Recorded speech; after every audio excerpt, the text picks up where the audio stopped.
Okay, we have a recording here that we're going to create three rhythms, each rhythm in a new time signature. So we open up MuseScore, and when MuseScore opens up, you come up with your new score here. Don't use the one that they throw up. Use a new create new score, and the title will be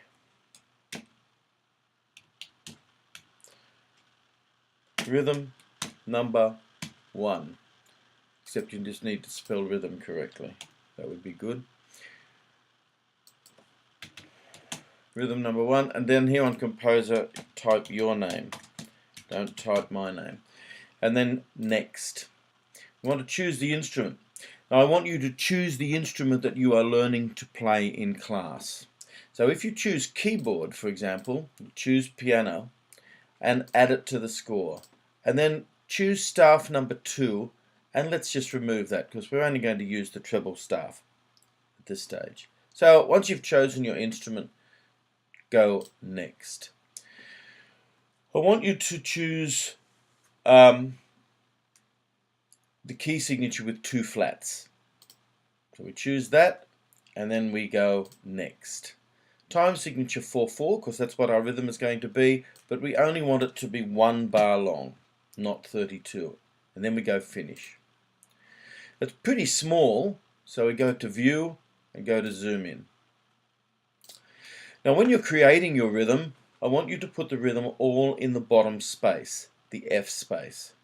So I'm going to create my rhythm in 4/4 time. I'll go to N for note entry.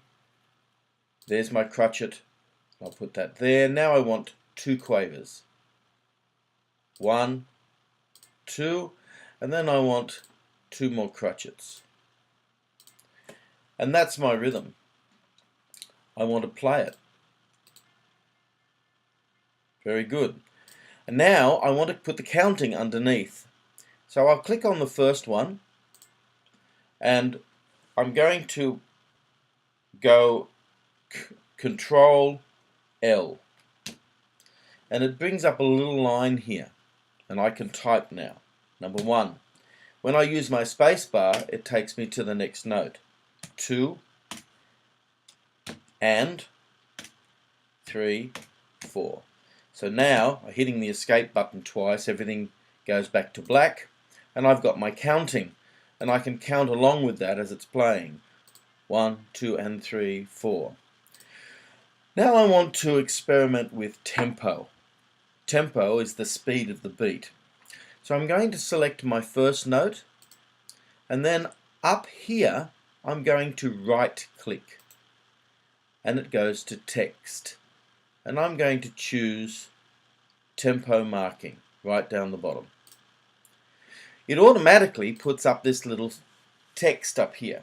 A crotchet equals 80. That means a crotchet is, there are 80 crotchets playing in every minute.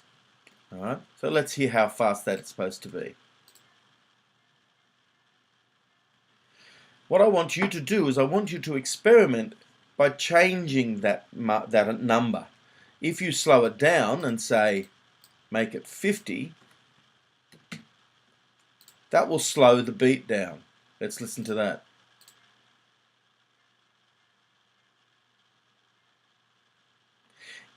If you change it to something like 160, that's going to make it faster. So I want you to experiment doing that. When you've done that in 4/4 time, save it, File, Save As, Rhythm number 1, and save it to your desktop or to your music folder that should be on your desktop. When you've done that, go and start a new MuseScore exercise, creating a rhythm in 3/4 time, and when you've done that, do another one in 2/4 time.